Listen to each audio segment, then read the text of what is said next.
खेलकूद की उम्र में महामारी से दो चार हो रहे इस बच्चे को कुछ भी नहीं पता।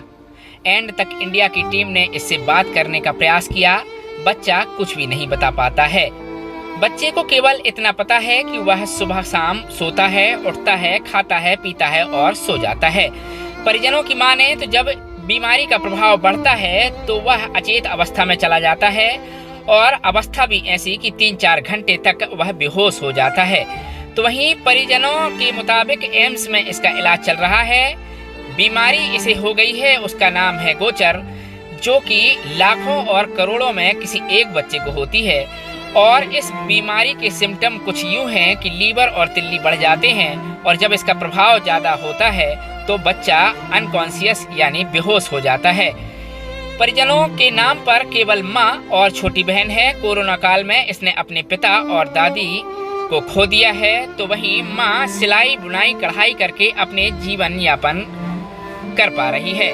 तो वहीं परिजनों ने मंत्री, मिनिस्टर, प्रधानमंत्री, मुख्यमंत्री और तमाम तरह के प्रयास और कयास कर चुके हैं, लेकिन नतीजा है कि सिफर है। परिजनों के मुताबिक इसकी बीमारी में खर्च करीब 56 लाख आ रहा है, जो कि यह दे नहीं पा रहे हैं। तो वहीं एम्स अस्पताल इन्हें कोटेशन नहीं दे रहा है। क्या है खबर, आप भी देखिए। साधारण से दिखने वाले इस बच्चे को एक असाधारण सी बीमारी है। दावा किया जा रहा है कि लाखों में एक व्यक्ति को यह बीमारी होती है और बीमारी का नाम है गोचर। जयराम जी की नमस्कार, जय जोहार। मैं हूं सुदीप तिवारी और आप देख रहे हैं एंड तक इंडिया खबर की तह तक। सिवनी जिले के जिला मुख्यालय में रहने वाले मयूर साजू की उम्र लगभग 12 वर्ष है। कद काठी से यह साधारण सा दिखने वाला बच्चा आज एक भयंकर बीमारी से ग्रसित है और बीमारी के लक्षण यह है कि इसकी लीवर और तिल्ली में स्वेलिंग आ रही है, जिसकी वजह से रात में यह कभी कभी अचेत अवस्था में चला जाता है और आलम यह हो जाते हैं कि 3-4 घंटे तक यह न किसी से बात कर पाता है और कोई और इससे बातचीत नहीं कर पाता है। हमारे साथ यह और इनके फूफा जी बैठे हुए हैं। कोरोना काल में हम आपको बताते चलें कि इनकी पिताजी का देहांत हो गया है, इनकी दादी का देहांत। कुल 4 दिनों में इसने अपने पिताजी को भी खो दिया है, अपनी दादी को भी खो दिया है। परिवार के सदस्य के नाम पर केवल इसकी माँ है, इसकी छोटी बहन है। आय के साधन की अगर बात करेंगे तो माँ आय के साधन बतौर सिलाई बुनाई का काम करके अपना घर परिवार ये इन प्रकार में चला रही है। क्या मंत्री, क्या मिनिस्टर, क्या विधायक, क्या कलेक्टर और क्या प्रशासन शासन एड़ी चोटी एक कर सब कुछ कर जब ये हार थक चुके हैं, अंततः इन्होंने हमारा सहयोग मांगा है। ये हमारा छोटा सा प्रयास है और हमारे चैनल के माध्यम से यह बताने का हम प्रयास कर रहे हैं कि अगर कहीं ना कहीं इसकी बीमारी का कोई इलाज है तो वह इलाज है केंद्रीय सरकार द्वारा इसकी मदद की जा सकती है। दावा किया जा रहा है कि इसकी बीमारी का जो इलाज है करीब 56 लाख रुपए उसमें आना है। दावा यह भी किया जा रहा है कि सरकार 50 लाख की मदद करने को तैयार है, लेकिन मुंहबाजी है, लफाजी है, कागजों में कुछ भी नहीं है। परिजनों ने दावा किया है कि केवल मौखिक रूप से यह कहा गया है कि इन्हें 50 लाख की फौरी राहत दे दी जाएगी, लेकिन लिखित में कहाँ है यह तो राम ही जाने। बहुत बहुत स्वागत है। हम इसी से जानेंगे, इसी की मुजवानी, इसी की कहानी। बेटा क्या नाम है आपका? आपके पिताजी कहाँ हैं, पता है कुछ आपको? नहीं पता। और मम्मी कहाँ है? नहीं। क्या करती है मम्मी? सिलाई। सिलाई। और घर में और कौन कौन है आपके? मम्मी। हाँ। दीदी। और खाना क्या खाते पीते हो आप? खाना में क्या खाते हो? सब कुछ? जो आपको बीमारी है उसके बारे में पता है आपको? कोई समस्या होती? कोई दिक्कत नहीं होती? तो हम आपको बताना चाहेंगे और अपने दर्शकों को हम बताना चाहेंगे, क्योंकि बच्चा इतना नादान है कि इसे अपनी बीमारी की ही बारे में पता नहीं है। परिजनों ने दावा किया है कि जब इस बीमारी का असर ज्यादा होता है, यानी इसके लीवर और तिल्ली में जब स्वेलिंग बढ़ती है, तो यह अचेत अवस्था में अनकॉन्शियस होकर बेहोश हो जाता है। फूफा जी हमारे साथ इनके जुड़े हुए हैं, बहुत बहुत स्वागत है। भाई साहब आपसे हम जानना चाहेंगे, क्योंकि हमें भी सुनकर बड़ी तकलीफ हो रही। 12 साल का बच्चा है, अपने पिता को यह खो चुका है, आपकी आंखों में भी हम आंसू देख पा रहे हैं। ये इस बीमारी का इलाज क्या है? ये बीमारी आपको कब पता चली है? ये आपके साथ धुआं में रहता भी था? क्या कुछ कहानी पूरा बताएंगे।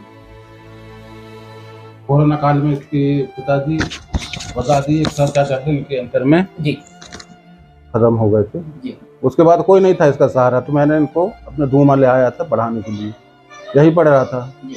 तो इसको जब दिक्कत आई तो हमने एम्स दिल्ली जाकर जी। इसका इलाज चालू कराया।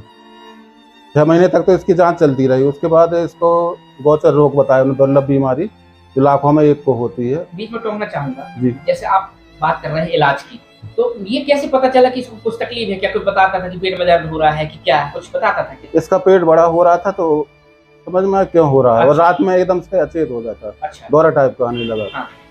तो फिर आप जैसे बता रहे हैं कि गोचर बीमारी, तो फिर किसने आपको सजेस्ट किया कि आप वहाँ एम्स जाएं? मैंने स्वास्थ्य मंत्रालय में आवेदन लगाया तो वहाँ से पत्र आया कि आप एम्स दिल्ली जाओ, वहाँ आपका इलाज होगा। फिर आगे क्या होगा?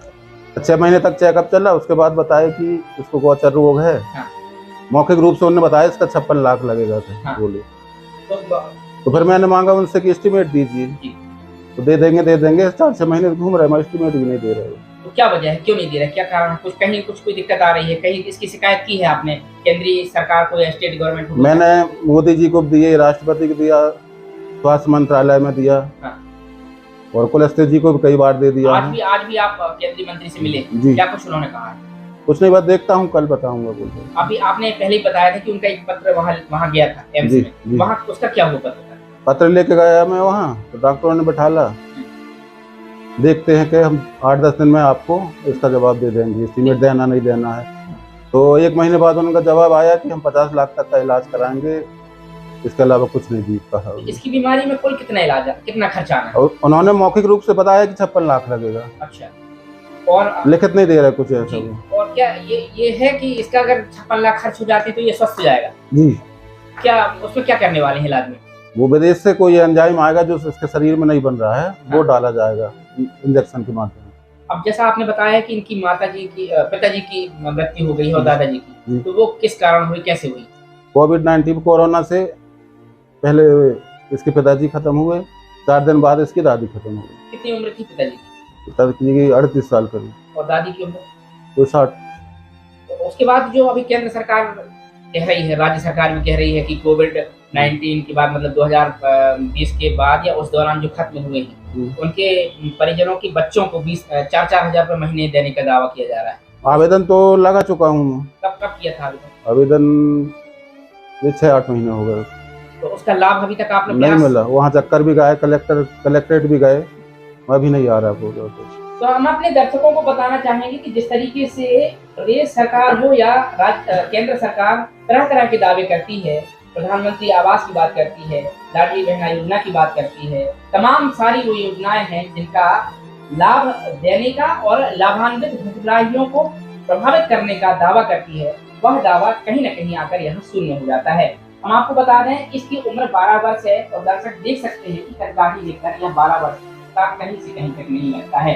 हमारे चैनल के माध्यम से गुजारिश है कि अगर इसकी मदद कहीं हो पा रही है तो कृपया कर इसकी मदद करने का भरसक प्रयास करें। जिस तरीके से परिजनों ने बताया है कि केंद्रीय मंत्री का एक लेटर भी वहाँ गया था, लेकिन केवल फॉर्मेलिटी कहने औपचारिकता के माध्यम से मुंहबाजी करते हुए सिर्फ वह लेटर एक कूड़ेदान में या लाल पीताशाही के चक्कर में फाइलों में दब कर दिया है। भाई साहब, आपसे और भी जानना चाहेंगे, अभी ये सिवनी में हम ये पता चला था कि ये आपके पास से रह रहा था, कितने सालों से रह रहा था? ये होगा 2 साल। जब पिताजी खत्म हुए तो मैंने यहाँ ले आया। तो आप पढ़ाई लिखाई कराते थे? 5वीं पढ़ रहा उस समय? जी। मतलब 2000? अभी पढ़ रहा 5। अभी क्या हालत है इसकी? पढ़ाई लिखाई बंद है? चालू? बंद कर दिए। जब उसमें मानसिक टेंशन बढ़ा इसलिए एकदम से तो दौरा आने लगा। तो सिर्फ रात में दिक्कत होती है कि कभी भी दिक्कत? नहीं, रात में बस दिक्कत होती है, सोते सोते। तो क्या होता है इसको? सोते सोते या नहीं एकदम से अकड़ जाता है, आंख फेर लेता है। अच्छा, अब अभी मतलब ये प्राथमिक स्टेज है इसकी? जी, प्राथमिक बीमारी। फिर स्थानीय स्तर पर जब इलाज कराते तो ठीक हो जाता है? नहीं, वहीं का दिमाग के इलाज के लिए दवाई दी थी तो उसमें कुछ आराम है। वहाँ एम्स की? जी। और मैंने एंजाइम जो डालना है वो इलाज नहीं हो पा रहा है इसका, जो विदेश से दवाई आएगी। अच्छा। वो इलाज नहीं हो पा रहा। तो और इसके अलावा और क्या प्रयास किया? जैसे कि आपने कहा था कि अभी बता रहे थे आपकी मध्य प्रदेश उच्च न्यायालय और सुप्रीम कोर्ट ने भी आदेश दिया है कि इलाज होगा, क्या मतलब कुछ बता रहे हैं? मैंने सुप्रीम कोर्ट और हाई कोर्ट दिल्ली सबको लेटर दिया है। हाँ। वहाँ से भी कोई जवाब नहीं आया। उसके आदेश हैं, पहले कई रोगियों को उन्होंने आदेश दिए हैं कि पूरा इलाज वित्तीय कमी ना आए, इस टाइप के आदेश हैं हाई कोर्ट सुप्रीम कोर्ट के। उसके बाद भी वे कुछ नहीं कर रहे हैं अस्पताल से। तो ये हमारे साथ मयूर साहू और उनके परिजन हैं, जो कि अपनी आप बीती बताते बताते द्रवित भी हुए हैं और बात सही भी है। जिस तरीके से सरकार दावा करती है कोई भी बच्चा अस्वस्थ नहीं होगा, कुपोषण की बात की जाती है, पुनर्वास केंद्र की बात की जाती है और तमाम बहुत सारी बातें होती हैं और जिनके माध्यम से ये बताया जाता है। आपको बता दें कि राज्यपाल आकर तमाम तरीके के कैंप लगाते हैं, चाहे रक्त अल्पता की बात हो या अन्य तमाम सारी चीजें जो है उनको बताने का प्रयास किया जाता है। बावजूद उसके, और हम आपको यह भी बता दें कि इनका परिवार भारतीय जनता पार्टी की जो दल है उससे बिलोंग करता है। तो आप ये भी समझ सकते हैं कि जब भारतीय जनता पार्टी का एक आम कार्यकर्ता जो अपनी शासकीय योजनाओं का लाभ सही ढंग से नहीं ले पा रहा है, तो आम जनों का क्या होता होगा। आपको यह भी बताते चले कि आम कार्यकर्ता जिसकी पहुंच प्रधानमंत्री तक होती है और आम कार्यकर्ता ने दरवाजा खटखटाते हुए केंद्रीय मंत्री, प्रधानमंत्री, मुख्यमंत्री, कलेक्टर तमाम जगह पत्राचार किया, बावजूद उसके आज तक इन्हें कोई भी इलाज नहीं मिला है। देश और दुनिया की बाकी खबरों के लिए जुड़े रहिएगा और देखते रहिएगा हमारा लोकप्रिय चैनल एंड तक इंडिया। कैमरा पर्सन अभिषेक दुबे के साथ सुदीप कुमार तिवारी की रिपोर्ट।